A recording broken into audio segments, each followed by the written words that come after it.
I'd like to welcome everybody back to Alabama Care. Today we have Mr. Bob Lujano, a bronze medalist, Paralympic wheelchair rugby player, and Mr. Gary Pate, USA wheelchair rugby staff member, and also a judge. And at today we're going to be talking about the Paralympics. We're competing right now and kind of hyping that up and seeing some upcoming events. At this point, I'd like to hand it back over. Mr. Lujano, if you would introduce yourself. Hello, yes, I'm Bob Lujano. I currently am an inclusion specialist for the National Center on Health, Physical Activity, and Disability located at Lakeshore Foundation in Birmingham, Alabama. And I was also a wheelchair rugby Paralympian back in 2004 at the Paralympic Games in Athens, Greece, in which we won the bronze medal, and still very much involved in wheelchair sports, in various wheelchair sports, but also played over 25 years in the sport of wheelchair rugby. 20 of those years were for the Lakeshore Foundation Demolition Derby wheelchair rugby team, and which I happen to have the pleasure of working and meeting with my good friend Gary Pate. Now, did I hear Demolition Derby there? So yes, the Lakeshore Demolition is the name of the team, and our tournament would be called the Demolition Derby. So, and we would have that tournament every January, at the end of every January. So yes, the Lakeshore Rugby team is called the Lakeshore Demolition. Awesome. And Mr. Pate, if you would introduce yourself. Hi, I'm Gary Pate, and I've known Bob since 2005, I believe. Bob is directly responsible for me getting involved with rugby and Paralympic sports and adaptive sports and all of that. I don't know whether that's credit or blame. Okay, I mean it's one of the two. I spent my professional career as a lawyer and then as a judge. I was a divorce judge for 21 years, and was injured while rock climbing, and did a lot of rehab at the Lakeshore Foundation, which is where Bob and I got involved together. And he invited me to a rugby practice.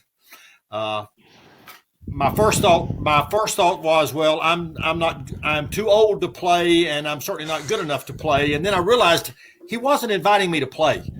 He was inviting me to come work on wheelchairs. So I thought, okay, I could do that. They needed a kind of a team equipment guy at that point, and Bob was kind enough to extend the invite to me. And quite frankly, the first time I went, I was hooked. Fell in love with the players and with the sport itself. From that, a lot of different things in rugby, but was fortunate enough in 2009 to get invited to be on staff with USA Rugby. Attended the Paralympics in London in 2016, lived in the Olympic Village, had that great experience, which was just we'll talk about it more later. Did not attend Rio because I got asked by NBC to broadcast. So I actually, 2016 Rio, broadcast wheelchair rugby. So have had a lot of different levels of involvement, and not quite as involved today as I was at one time, but still pretty heavily involved. Well, thank you both for being on with us this morning. And you mentioned the first time that you came and saw the wheelchair rugby at Lakeshore, you were kind of blown away and wanted to get involved. Now, my experience so far has only been through YouTube. I've seen YouTube videos of murder ball, wheelchair rugby, and it looks awesome.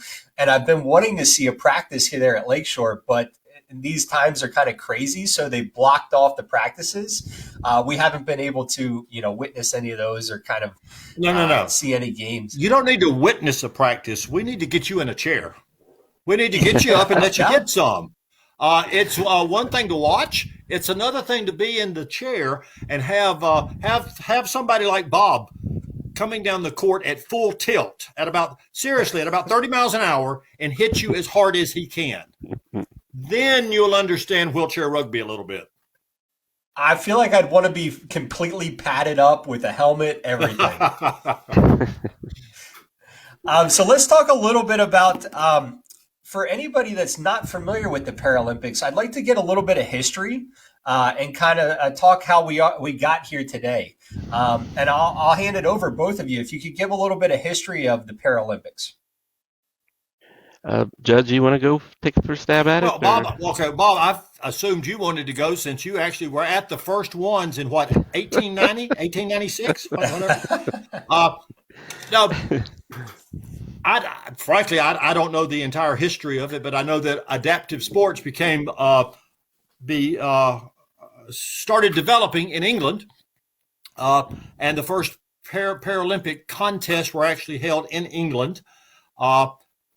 Almost as a side, not actually as part of the Olympics, but a lot of the sports developed there. From that, of my particular interest would be, I think Bob seriously participated in the first sanctioned wheelchair rugby in the Paralympics. Is that true? Well, I actually worked for the 1996. That was 96 in Atlanta, right? Committee in Atlanta, exactly.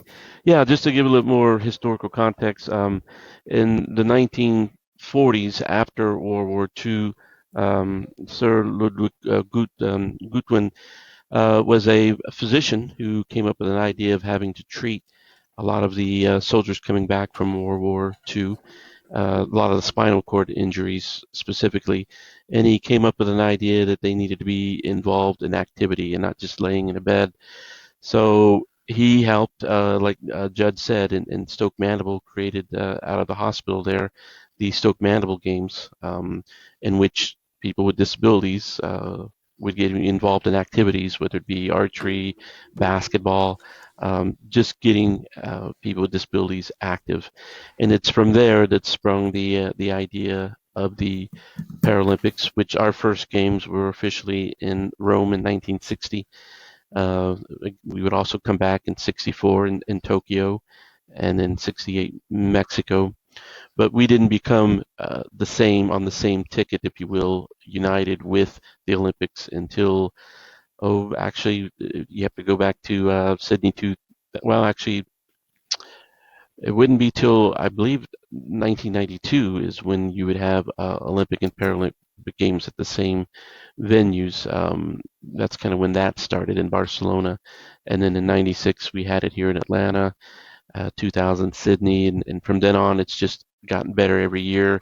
As a matter of fact, Judge Gary actually went to probably considered one of the best ones ever, which was in London in 2012. A lot of my friends that went that said it was just outstanding.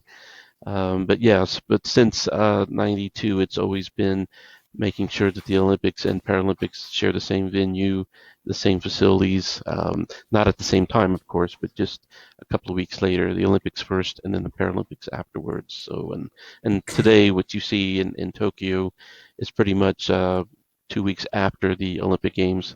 The Paralympics have been using the same venues, the same village, things of that nature. Now, you mentioned that 2012 is the best. Go ahead, I'm sorry. Yeah, I'm sorry. I was going to say, as a matter of fact, the United States Olympic Committee is now the United States Olympic and Paralympic Committee, and that was something that happened about a couple of years ago. That was very instrumental in making sure that we were united in our endeavors of Olympic and Paralympic success. So it's still going through some evolution there, and it sounds like really in the last 20 to 30 years, it's been solidified. And I feel like it's kind of doing that, adaptive sports are kind of doing that with the World Games.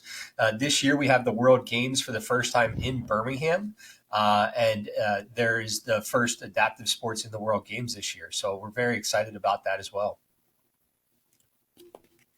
I'd like to talk a little bit about if you could both comment on the struggle to be a Paralympian and really what it takes behind the scenes, what you guys notice for the family, and kind of the day-to-day. So if there is a younger athlete or a younger student that's thinking that they might want to be a Paralympian, if you could kind of tell them what it takes to do that.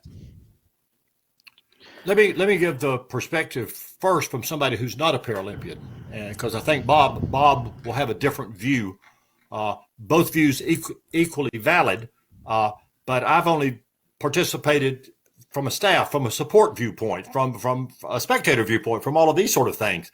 And I think one of the things, even in the modestly short time I've been involved, have seen a real shift in public perception.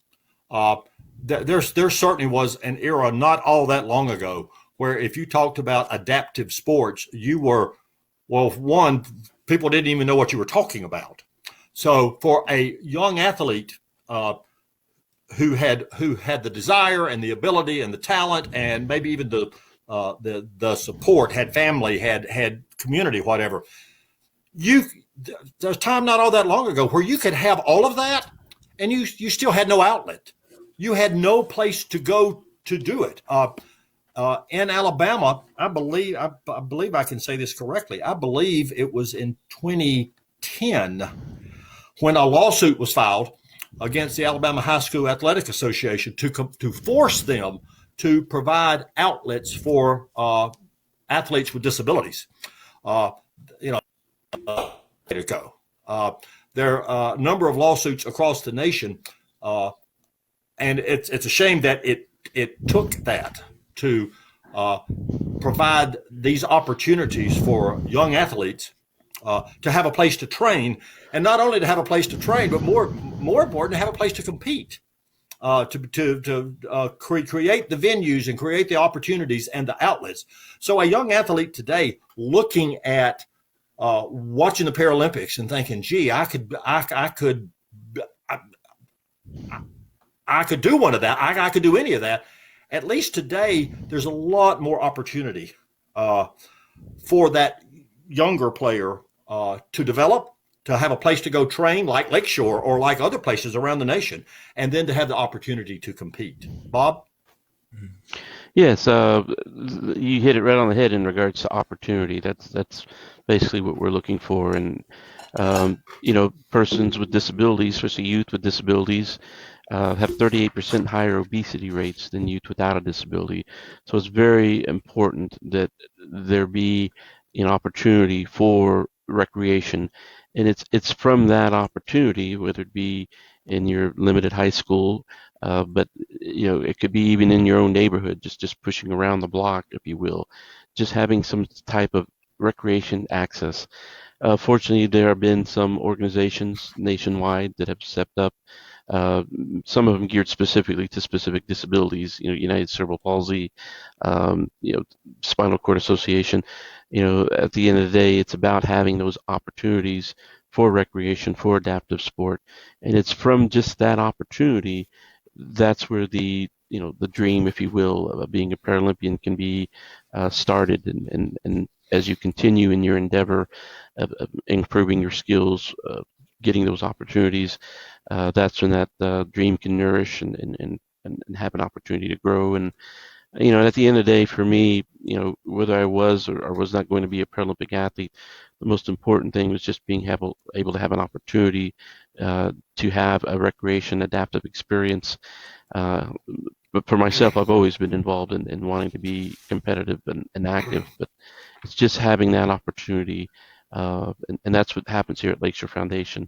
We provide those recreation activities in wheelchair sports, in adaptive sport, and it's from there that the opportunity to reach that elite level of Paralympic sport can be achieved by many of our athletes.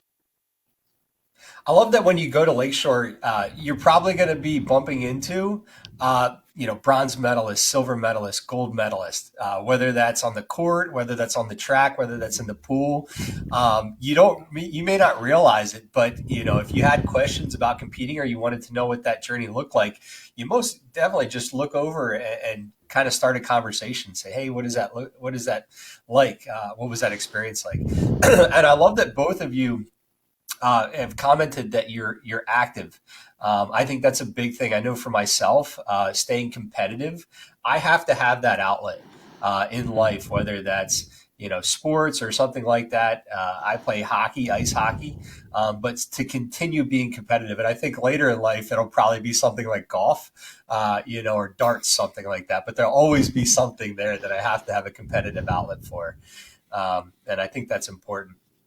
But I'd like to talk a little bit about the team atmosphere. So when you go into sports, I think this is a big thing, is the camaraderie. like when you're traveling to the Paralympics and you're competing with individuals and kind of the behind the scenes there and what that means to you. Brother Gary, you can go first. Well, want to reflect back and tie this into your question now about youth sports and opportunities and whatever, because one of the things that many younger people with disabilities have been left out of have been team sports. You can get in your wheelchair and push. You can get in a swimming pool and perhaps swim. There are activities you can do. But there have been, sadly, very, very few opportunities for children with disabilities to participate in a team sport. And coming into rugby, as I came into it, I absolutely, it was funny. It's funny you asked that question, because I remember early on in it, absolutely could look at the rugby players and know which ones had played team sports and which ones had not.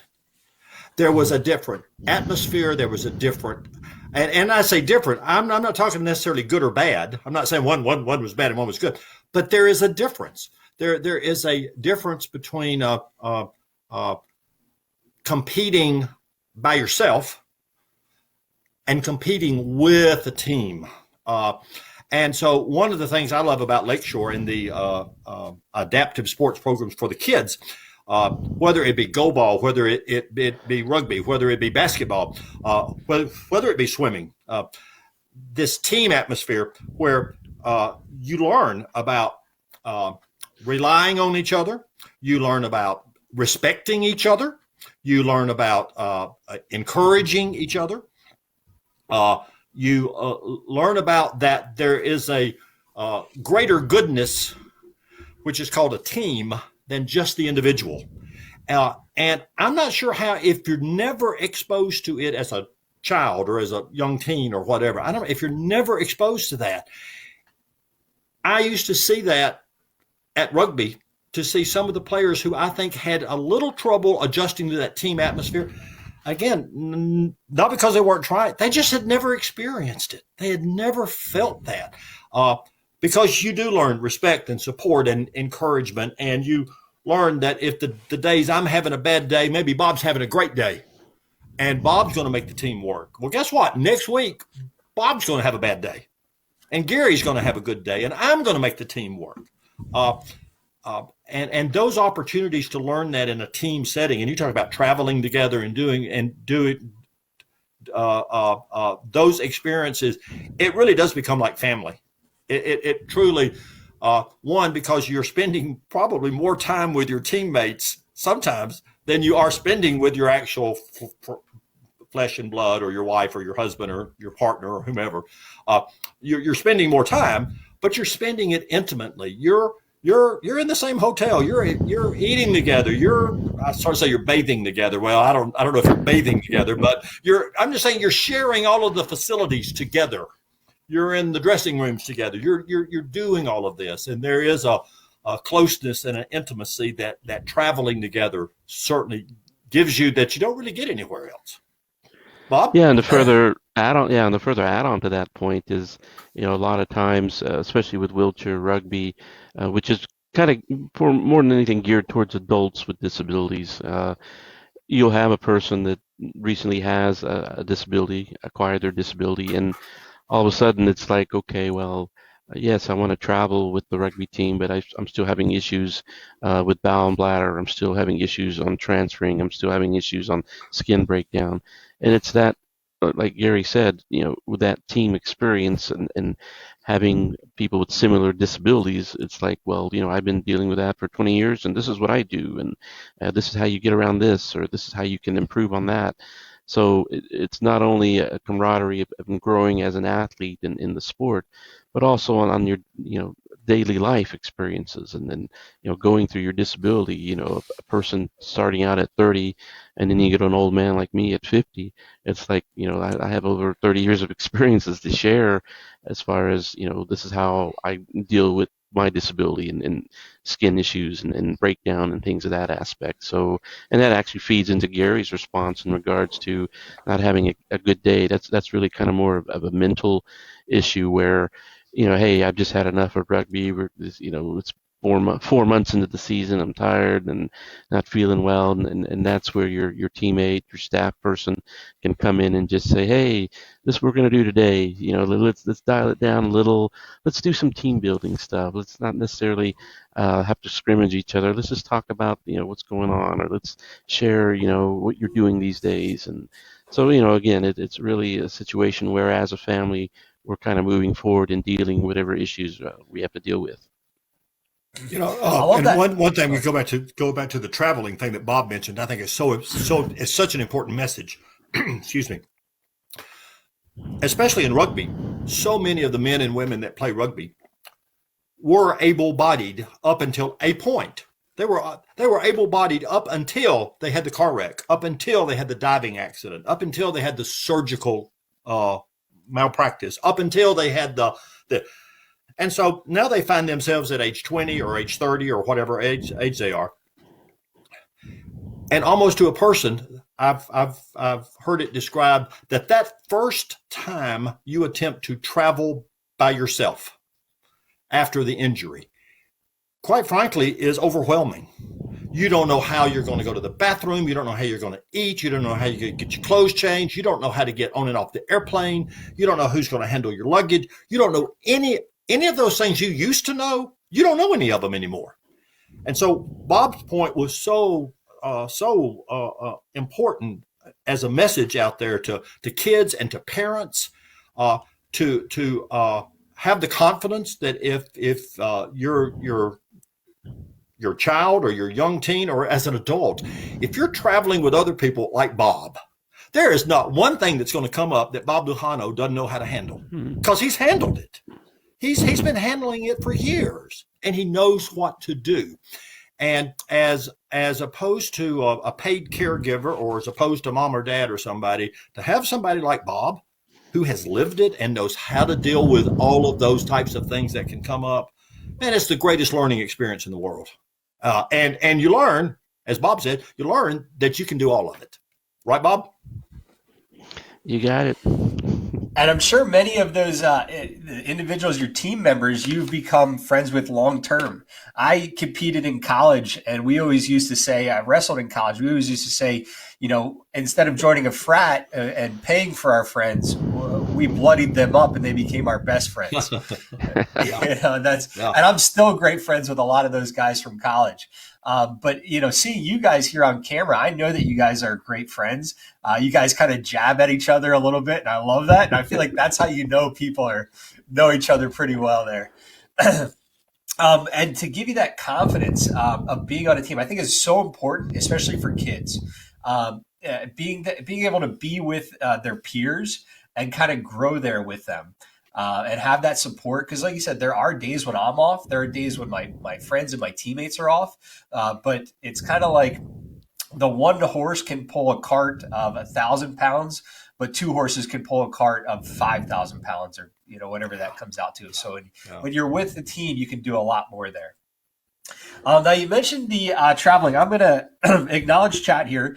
Darcy Porter Dixon says, so many great points, you guys. The growth of women's teams is the same way, especially getting these kids that team family atmosphere.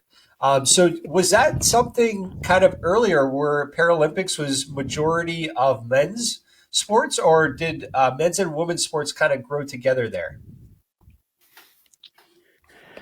Yeah, in regards to men's and women's, I believe they have grown together. I'm trying to think, probably the first sport that was probably, I guess if you want to call separated. I mean, the big time sports have always featured men and women. Swimming, track, field, basketball.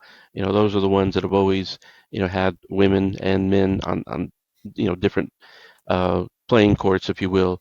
Rugby is one of those. Wheelchair rugby is one of those sports where it is very much co-ed, where there are women that will be playing in the Paralympic Games that you'll see in Tokyo. We have one that's real close to making the team that's on the national team now here in USA, but it's trending forward probably in France and definitely in LA to be on our national team. But yeah, to find those sports that are co-ed, it's kind of unusual, but eventually I could see it trending in that way. But and it's definitely trending that way in regards to wheelchair rugby. I never thought about the co-ed sports like that. Through wrestling, we heard a lot of Title IX, and there has to be the same opportunity for men and women. Now, wrestling was something that was primarily dominated by men, and more women have started to get into the sport internationally, especially. But I never thought about the co-ed aspect. That's a really cool thing to have on an international competition there, and that's something that you normally don't see in many sports. So I love Yeah, and that it, I'm aspect. not. yeah, go ahead. I was sitting here racking my brain. I'm not sure at the Paralympics. There's no other team. There's no other team sport that's co-ed, is there, Bob? Um, I think bocce might be, and I'm trying to think what else. Yeah, I think you hit it on the head, Judge. They're usually It is. That's part of the uniqueness. That's part of the uniqueness of wheelchair rugby is to uh, watch the men and the women compete very much at the same level. It's a great opportunity for a young woman who loves contact sports. Yeah. I was doing some of that one-on-one competition in some triathlons, some spring triathlons, and I wanted to get back into the contact, so I started playing the ice hockey there. And there's just something about contact sports that I need to have in my life. I want to I talk a little think bit. wait a minute. I think I love the digression. You have gone from wrestling to hockey with a future in golf. Is that what you said? I'm trying to. So wrestling was like the hands-on. Now I'm playing hockey, which is like the stick, and so it's a little bit of a racket sport. And I figure I'll just go from the stick to the club. So I'm trying to Okay. get better. An extension of myself, kind of way. I've heard a lot about the Olympic Village.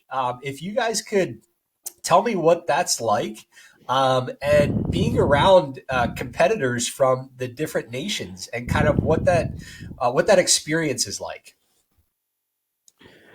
Well, from an athlete perspective, especially in wheelchair rugby, internationally, I played against many countries. So all we're doing when we go to the village area is kind of just getting together with guys we've known for a while, been best friends with. Here in the States, in the USQRA, United States Quad Rugby Association, you're allowed to have one international player on your club team. So it's over that experience that you become real acquainted with people from the other countries and different languages and cultures. So it's good just to see them again. Of course, you also have to keep in mind that you're also going to be playing against them. So at the end of the day, when it's all said and done and the medals have been handed out, if you're on the podium or not, but if your friends internationally are, you're definitely, very happy for them. And at the end of the day, it's just been having that experience of knowing them, playing with them, and then competing against them. It at times can minimize rivalries, if you will, because you kind of know who they are, and then they're outstanding people. But yet, when you get on that court, it is all about trying to get the medal, and if you have to go through your best friend to get it, you'll do it. But at the end of the day, it's also just realizing we're all having the same endeavor. We're all competing hard, and the best team will earn a medal. So Well, I'll say my experience from a whole different viewpoint. It is I was in the Olympic Village in London, and I spent 18 days with my eyes wide open and my mouth a gap. I just part of it was almost to pinch yourself, like how in the world did I, who am not an athlete, I'm nobody. How did I end up for 18 days in the Olympic Village in London? And just that kind of the soaking it in and trying to recognize that this is a once in a lifetime, and it's not ever it's never be repeated again. The The food court is the most amazing thing on the planet, or it was in London. You walk into this giant building tent like thing where they can feed like 2,500 people at a time because it was built for the Olympics, which is a much bigger venue. So you walk in there for the Paralympics, and it's this massive cavernous thing. And every day the menu changes. And I'm not talking about like a menu like you go through with your little metal tray and it's spaghetti day at school. No, no, no, no, no. There was cuisine from all, there are stations. And every day there's like 20 different stations. And here's the Asian station. And here's the Southwest American station. And here is the English food. And and every day it changed. And the astonishing thing to me was the number of American athletes, not just rugby players, but the number of American athletes who ate every meal at McDonald's. And I'm thinking, you wait a minute, you can have Stilson and Leeks for breakfast. You can eat. And oh no, I'm getting a bacon cheeseburger for breakfast because that's McDonald's. But that's where I'm going. And another unique feature about the village was when I was in Athens is you actually got haircuts, and I've never in my entire life. Yeah, tattoos. I've never in my entire life had my hair dyed. I decided to do it. I had just streaks put in it, but I did that just because the opportunity was there and it was free. So I very much enjoyed that experience in that regard. Yeah, watching on TV, you kind of just see the competition side of it, where the individuals come out and they may compete for an hour, or it may just be 10 seconds. But there's so much of that experience of traveling, of being around people from different nations. The food. Now, did you guys? I know it's a little bit different this year with what's going on with the pandemic and what have you. But did you guys get out and explore the city, like the host city, and tell us a little bit about that? The London Olympic Village, the venue and all, was basically in London, and so there was a underground. There was a tube station like 15 feet outside the main entrance, and so you could walk out. Wherever you wanted to go, you could just get on the underground and go anywhere you wanted to. There was England's largest mall is right next door to the venue, and so there was this astonishing shopping experience there. I tell you, one of the things that just amazed me about going out like that, though, and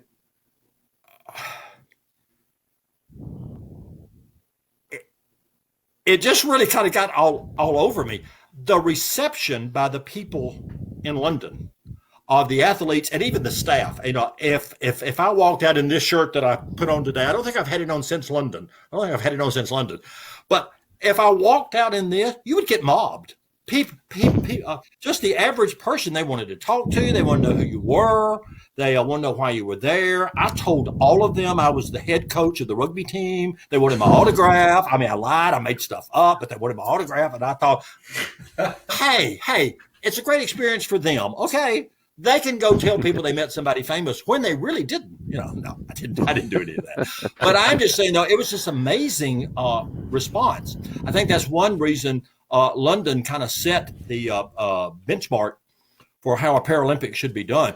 The English had spent several years educating. They instituted these programs in their schools for the kids, and they put up billboards. They became very, very famous for a billboard they put up the day the Olympics ended. Channel 4 in England put up a billboard that said, "Thanks for the warm-ups. Paralympics start in 2 weeks."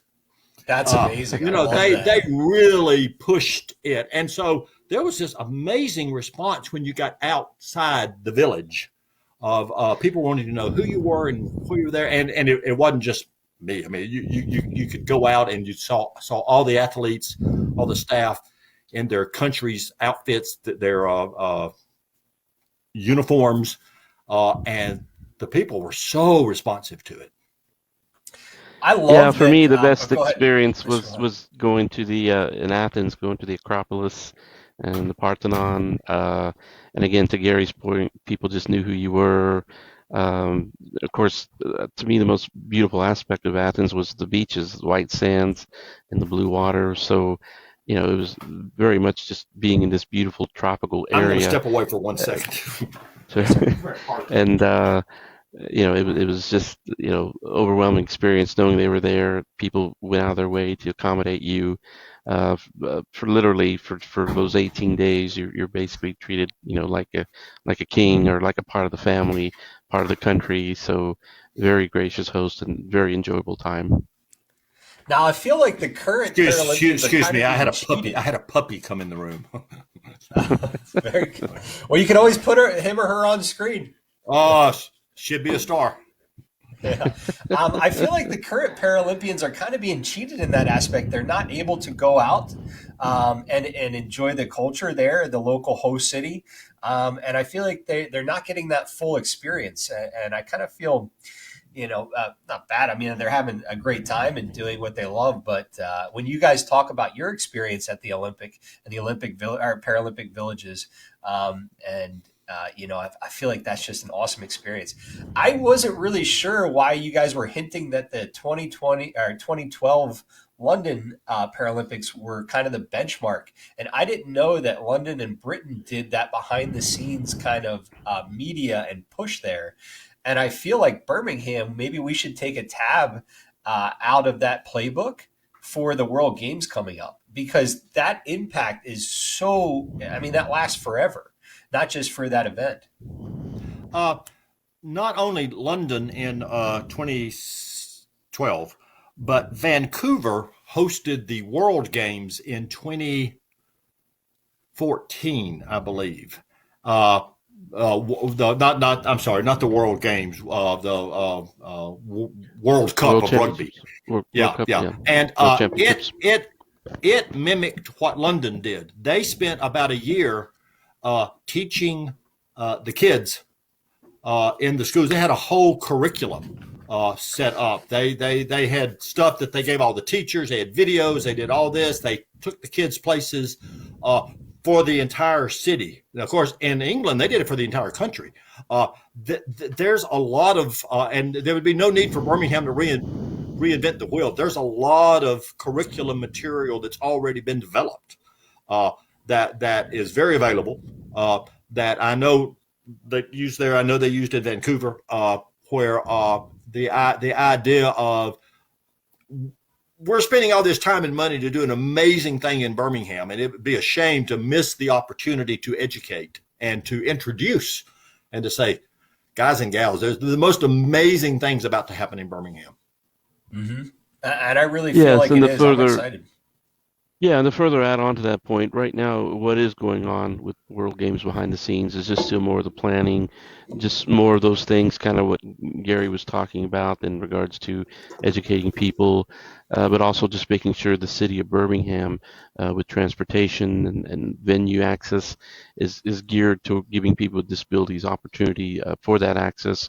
And also just remember, with it being in the summer of 2022, there's not really anything competing. There's no Olympics and Paralympics going on. So, I mean, I know the World Cup is actually happening, but, at the end of the day, for Birmingham, we will be able to have that type of social media burst, if you will, to really target. And that was probably one of the beauties of 2012 is, social media was just in full effect. It was, so no doubt we'll have more even platforms in that regard to promote this event, and no doubt it's going to take a page out of London, if you will, and head in that direction.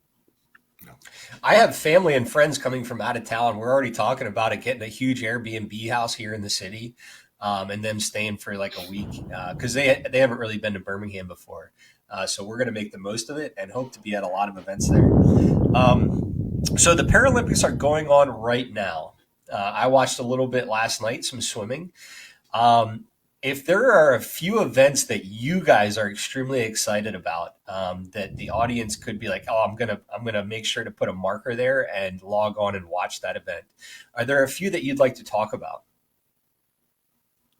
Well, the most obvious one is wheelchair rugby, and the games have been on the last two nights at 9:30. USA beat New Zealand, and then USA beat our it's like Batman and the Joker, USA and Canada. We all, it doesn't matter who your team is. It is the ultimate match for the two teams. It's like, because we're cousins, we share a border, and so we hate each other. And we also love those guys. I've got two or three of my better friends in rugby play for Canada, and I know Bob's shaking his head. There are some amazing men and women involved in that program. Tonight, unfortunately, it's USA and Great Britain, but it will be at, I think, 4:30 in the morning on NBC Sports. So I watched the first two games. I'm not sure I'll make it a 4:30 in the morning one. But wheelchair rugby has had some amazing games already. The defending gold medal team, Australia, got upset in their opening match. They got beat. By who? The other sport I would mention, and I'm not sure the schedule on it, but you certainly ought to look it up, because it not only fascinates me, but I know a couple of the players, and it is the most amazing thing to watch, is seated volleyball, where these are men and women, and you play the entire game seated on the floor, not in wheelchairs. You're on the floor playing, and the speed and accuracy with which they play volleyball seated on the floor. I've actually tried to play it up at Lakeshore against some of these Paralympians, and they just dominate you. It is astonishing athletes. So if you get a chance to catch seated volleyball, I really recommend that one. Bob? Yeah, and then in regards to all the other sports, no doubt, swimming and with Jessica Long, and track and field with Tatiana McFadden. So I have good friends also that play wheelchair basketball for men and women. So those are sports I definitely want to see. Again, whatever your favorite sport is, there's something for you to watch and be a fan of. So at the end of the day, I'm trying to catch as much as I can. But no doubt, Gary hit it on the head. It is definitely wheelchair rugby that have set the VCR to, and we'll watch. And I'll probably will get up actually at 4:30 in the morning, Gary, just to watch it. Do not call me. Do not call me. No. Do not call me. Now, is that the championships, or when are the wheelchair rugby medal round? Because I want to make sure I tune in for that. Okay, there are is 5 days of rugby. You play the first 3 days. You play within your pool. USA is in the pool with New Zealand, who we beat opening night, Canada, who we beat last night, and Great Britain, who we will beat tonight. And so the first 3 days you play in the pool, and then the top two teams out of the pool advance to the medal rounds. And so my assumption right now is it ought to be USA and Great Britain advancing against Japan and Denmark, maybe, Bob? Yeah, who knows? Denmark did pull the big upset, being Australia, which we'll see. They still got a long way to go, but those are the top four teams: Australia, Great Britain, Canada, USA, and Japan. So any one of those four can win it. It only takes one. But the question is whether Australia is even going to make medal play. Well, that'll be interesting. That'll be interesting. Hey, Bob, Australia has to beat Japan tonight. Yeah. If Australia does not beat Japan, Australia doesn't advance. Yeah. So that'll be huge. I love the drama on the international stage. But August 28th, and as Bob said earlier, though, it's fun and easy to talk about these games. We know most of those players, and we have close friends who play for Australia, close friends who play for Japan, who coach at Japan. The head coach of Japan actually lives here in Birmingham. Oh, really? So I mean, we have friends all across these pools, all across these things, and so you love them, but you still want to beat them, right, Bob? Oh yeah, it's you're good friends once you're off the court. on the court. It's if you have to go through your good friend to get a medal, you're going to go through your good friend. So, just to let you know, August 28th is and 29th, and August 29th will be the gold medal match. So, those are the two dates to be aware of and put on your calendar. But yeah, you can watch most of it on whatever television you have or network you have. NBC is primarily the main, I guess, network that's carrying it. But August 28th and 29th, definitely circle on your calendar. I'm gonna have to watch that medal round and the gold, going for the gold game. Now you mentioned that the head coach for Japan lives here in Birmingham. Did I hear that correct? Yes, And he is. I He's the former head coach up at Lakeshore and former head coach of USA Rugby, and is now the head coach in Japan. He's had and for a remarkable career, and he has probably influenced positively more lives of young athletes than any person Bob and I know. Definitely, he's been a good friend of Yeah, ours for over 20 years. So, yeah, no doubt, he's made his impact on this sport, not only from an individual standpoint, but also some of the rules. The shot clock that's yeah. offered. That was definitely his idea. So, and he lives in Pelham, Alabama. So, well, I think that speaks a lot to Birmingham, Alabama, and Nickpad yes, and Lakeshore. That Birmingham, Alabama is really a focal point and a leader in Paralympics in adaptive sports. And if you guys could kind of comment on how Nickpad and Lakeshore are fostering that opportunity for young athletes, and then also when they get into the Paralympics, kind of the training grounds there and what's available. well, first and foremost, at Lakeshore Foundation, we really focus a lot of our recreation programs to kids. Starting, we always say we serve from 1 to 101. So we try to get youth with disabilities into Lakeshore at a very young age, whether it be for swimming, whether it be just to our youth programs that we have for activity. And then as a child advances in their age, they have the opportunity to do competitive level. And so it's up to them and their families to decide, well, let's go ahead and move them into this area. And that area is typically wheelchair basketball. We also have a youth power chair, a power soccer league or team.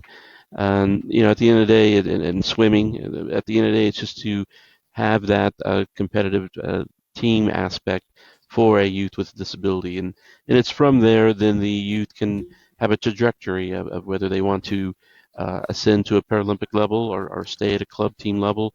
Again, the objective is to continue staying as active as you can. That's the overall goal from being a youth all the way to an adult. Like I said, whether you reach the Paralympic level or not, if you can stay active, even if you're an old man at my age, if you can continue staying active, you're definitely, adding years onto your health. People with disabilities are more susceptible to secondary health conditions and, heart attack, stroke, cancer, diabetes. So it's being active that's really important here. And here at Lakeshore Foundation, we offer it from a competitive standpoint or from a recreation standpoint. Mm-hmm. Well, and Very cool. uh, Lakeshore was the first in the nation to be a Olympic Paralympic training center. It was the very first center in the nation to get that designation. So, as we laughingly say sometimes, Lakeshore is actually much better known internationally and nationally than sometimes it's known in Birmingham. It really is one of Birmingham's great secrets. What's located there. Bob mentioned about the involvement of youth, and one of the things that impresses me about the Lakeshore program and the Lakeshore legacy is that I've had conversation with parents before who said we can't afford it. That is just. I want to say that to anybody listening. That is not true. Lakeshore will figure out a way for your kid to be involved. Uh, uh, Lakeshore will figure out a way to give a scholarship, to raise money, to help you, to point you in the right direction, to find you something. I don't. Some somebody might correct me, but I do not know of a child that was ever turned away from Lakeshore because, quote, they couldn't afford it. That is a open place with an open courts, and Lakeshore will find a way. And I say that I don't work for Lakeshore. Okay, make say that to everybody. Bob works there, so he has to be a shield. He has to be a shield. He has to say good things. I don't work there. Lakeshore will find a way to create that opportunity for that child, whether it's at a camp, whether it's on the court, whether it's in the pool, whatever it is. And that's a very strong message I'd like to send this morning to any parent that's listening. Lakeshore is there for you and is there for your kids. Mm-hmm. I have a family member that utilizes the pool at Lakeshore. And it's really the only time that she's able to get around by herself unassisted because of the buoyancy in the pool. And when we go in and she goes in, there are events going on all the way from her just kind of hanging out in the pool, moving around, sitting on the step there and socializing, all the way to people upstairs that are beating the crap out of each other, competing in whatever sport that is up on the track. And I love to see it there. Because you never know what you're going to see, but it's just I love the Lakeshore Foundation. I was introduced a couple of years ago, and it's very inviting. I've always said very arms open, come on in kind of thing. As we kind of come to the end of our broadcast today, I always like to ask, is there anything that we haven't talked about that you think either a child that's competing or some parents listening that they could benefit from hearing about competition, about Lakeshore, Nickpad, and the Paralympics? Yeah, I'll just briefly speak on behalf of Nickpad. Lakeshore itself is geared towards youth and adults with physical disabilities. There is a population that has, intellectual disabilities, and that's kind of where Nickpad comes into play, providing resource information on exercise, fitness, wellness, and nutrition towards disability across the spectrum. So, at the end of the day, we can provide those resources. And also we do a lot of community collaborations in regards to promoting inclusion. Just want to make sure that people have an opportunity for addressing built access issues as well as policy issues. So our objective at times is to not only collaborate locally with various organizations, but also outside of Birmingham and Alabama in general. And, at the end of the day, from a standpoint of just being involved in disability period, Lakeshore Foundation, along with Nickpad, has that moniker locally, nationally, and internationally, to where we're looking just to promote the lives, to better the lives of people, and also just wanting to let families know that it's very unique to have a situation like this. I grew up with my disability, and I lived in Dallas, Texas, and there was nothing like this. Even as big as Dallas, Texas is, I had my disability when I was 9, but it wasn't until I was 20 years old that I had my first experience of any organized activity geared specifically to a person with a disability. So, right now, kind of echoing to what Gary said, if you're a family that has a child with a disability, definitely look into Lakeshore. Just go to lakeshore.org. That's the website, and we definitely could move forward in providing whatever accommodations are needed and just that opportunity for exercise and recreation. Thank you, Mr. Lujano. Yeah, I want to add this, and I'll be cry saying it because I look at Bob Lujano, and I've only known Bob as an elite athlete. I worked with the Lakeshore rugby team for 15 years. I've been in training camps with Bob. I have only known Bob as an elite athlete, competing at the very highest level the world offers, okay? And I want to tell you something. There was a day that wasn't Bob Lujano. There was a day, as he said, he was 20 or however old he was when he first got introduced to it. There was a day when Bob got in a rugby chair or a basketball chair or a sports chair or at the pool or whatever for the first time. And I guarantee you at that moment, Bob was not an elite athlete. the very first time he pushed that chair. He wasn't an elite athlete, and it's really easy to talk about the Paralympics and to see these amazing athletes. But I'm going to tell you what: for every single one of them, they weren't born amazing athletes. There was that first time they picked up the fencing foil. There was that first time they tried to push a wheelchair. The first time they put a limb in a pool. The first time they tethered up with another athlete to run a race. The first time they put on a prosthetic. And it wasn't easy. It wasn't easy that first time or the second time or the third time or the fourth time. And so to recognize there are very few Bob Lujanos in the world, very few elite athletes, right? I mean, I don't know you, but you did not participate at the highest level of wrestling in the Olympics, did you? And you aren't in the Stanley Cup with your hockey, are you? No. I was thinking about it earlier today. Masters. I won't see you at the senior masters someday. But you know what? You do what you do because you enjoy it and because it makes you better. And the whole point of everything we're talking about is getting better. That's the whole point.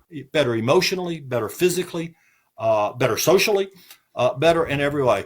And you know what? If you work every day to be better, you are an elite person. And you may not ever be on the stage in the Paralympics. You may not ever be there. I'll never be there. But I try every day to be better. And I think that's how you define that elite attitude, is that every day you're just doing the best you can to be the best you can.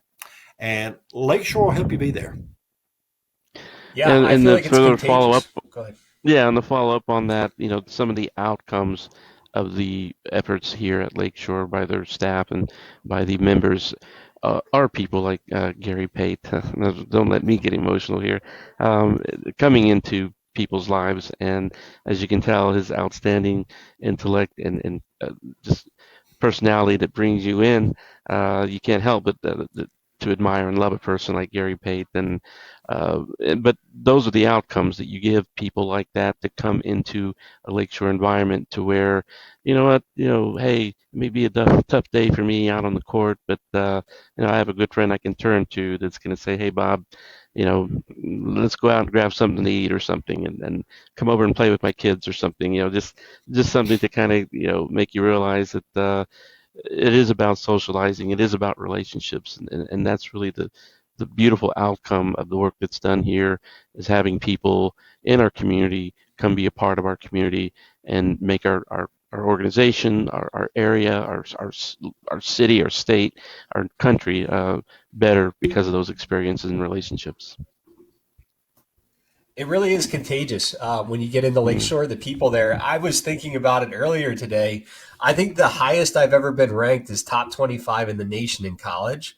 And I come into Lakeshore and I'm sitting next to Bob, and, he is top, bronze medal, maybe top 30 in the world when you guys medaled there. And to be around these people and that type of attitude, it takes a certain attitude every day to become that elite athlete.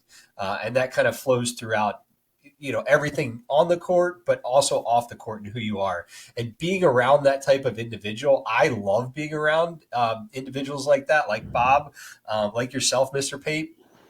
Because I find that I'm a happier person and I strive to do better in my life. And I think that comes through at Lakeshore, no matter what you're doing there. So I want to thank both of you for being on this morning with us and kind of hyping up the Paralympics. I have got the 28th, 29th marked down for myself so that when we have another conversation, I'm knowledgeable about what we're talking about. But at this point, we're going to go ahead and end the broadcast, and maybe we'll do a follow-up after the Paralympics. It was an absolute pleasure. Thank you so much for letting us be with you. Definitely. And just remember, Paralympics, they'll end on September 5th, the Paralympics. So definitely keep that on your calendar as well. So, but yes, just let us know anytime.